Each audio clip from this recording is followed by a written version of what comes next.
میں شاہد اور آپ دیکھ رہے ہیں آپ کا اپنا یوٹیوب چینل اپنا سر شاہد۔ امید ہے کہ آپ سب مزے میں ہوں گے، اچھے سے ہوں گے اور پڑھائی کر رہے ہوں گے۔ تو بچہ اس چینل پہ آپ کو کلاس 5 سے لے کر کلاس 10 تک سبھی سبجیکٹس پڑھائے جائیں گے۔ تو اگر آپ کو کوئی بھی ویڈیو دیکھنا ہو تو آپ یوٹیوب چینل کے اندر جا کر آپ آرام سے پلے لسٹ میں آپ کا جو بھی ویڈیو دیکھنا ہو تو آپ وہ دیکھ سکتے ہیں۔ آج ہم آپ کو کلاس 8 اردو میں جابر بن حیان چیپٹر کے سوالات کرانے والے ہیں، تو چلو کرتے ہیں شروعات۔ سوال نمبر 1 ہے، جابر بن حیان کون تھے؟ جواب، جابر بن حیان ایک کیمیا گر تھے۔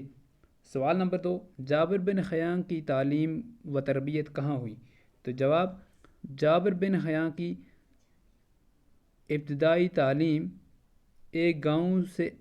جابر بن حیان نے ابتدائی تعلیم ایک گاؤں سے حاصل کی اور اس کے بعد باقی مروجہ تعلیم کوفہ کے ایک مدرسے سے حاصل کی۔ نمبر 3 ہے، جابر بن حیان کا نام کیا تھا اور وہ کیا کام کرتا تھا؟ جواب ہے، جابر بن حیان کا نام جابر تھا اور وہ کیمیائی تجربے کرتا تھا۔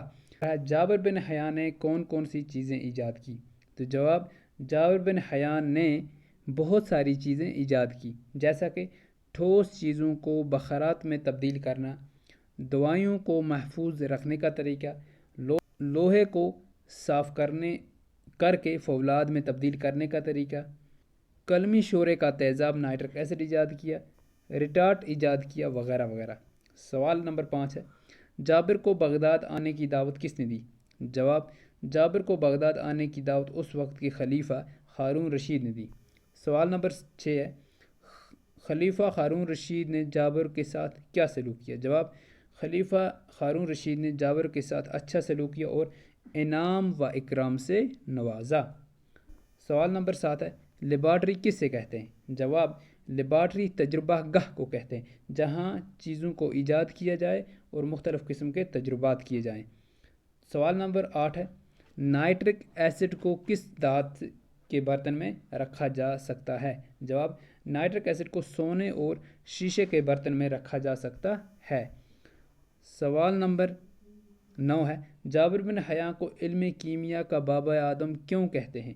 جواب، کیونکہ جابر بن حیان نے علم کیمیا کو ایجاد کیا، اس لیے انہیں کیمیا کا بابا آدم کہا جاتا ہے۔ تو آگے بڑھیے، ذیل کے محاوروں کو جملوں میں استعمال کریں۔ تو آپ اپنی درسی کتاب نکالیے اور سامنے رکھیے، تو ہم نے یہاں پہ محاورے اور ان کے لیے جملے جو ہیں وہ بنا کے رکھے ہوئے ہیں۔ فکر لاحق ہونا، جابر بن حیان کے والد کو اپنے بیٹے کی تعلیم و تربیت کی فکر لاحق ہوئی۔ بوجھ پڑنا، معصوم اور کمسن بچوں پر بوجھ ڈالنے سے ان کی صحت پر برا اثر پڑتا ہے۔ ٹھیک ہے، یہ کتابوں کا بوجھ آپ لکھ سکتے ہیں۔ کوٹ کوٹ کر برنا، جابر بن حیان کو علم کیمیا کا شوق کوٹ کوٹ کر برا تھا۔ دن میں سوار ہونا، جابر کو تجربہ کرنے کی دن سوار تھی۔ بابا آدم، جابر بن حیان کو علم کیمیا کا بابا آدم کہا جاتا ہے۔ تو اس طرح ہمارے اس سبق کے سوالات مکمل ہوا چاہتے ہیں، تو امید کرتے ہیں کہ آپ کو سب اچھے سے سمجھ آیا ہوگا، مزے کیے ہوں گے آپ نے۔ تو ملتے ہیں ایک نئے ویڈیو میں، تب تک اپنا ڈھیر سارا خیال رکھیے، پڑھتے رہیں، مسکراتے رہیں، خوش رہیں۔ Stay tuned, bye bye.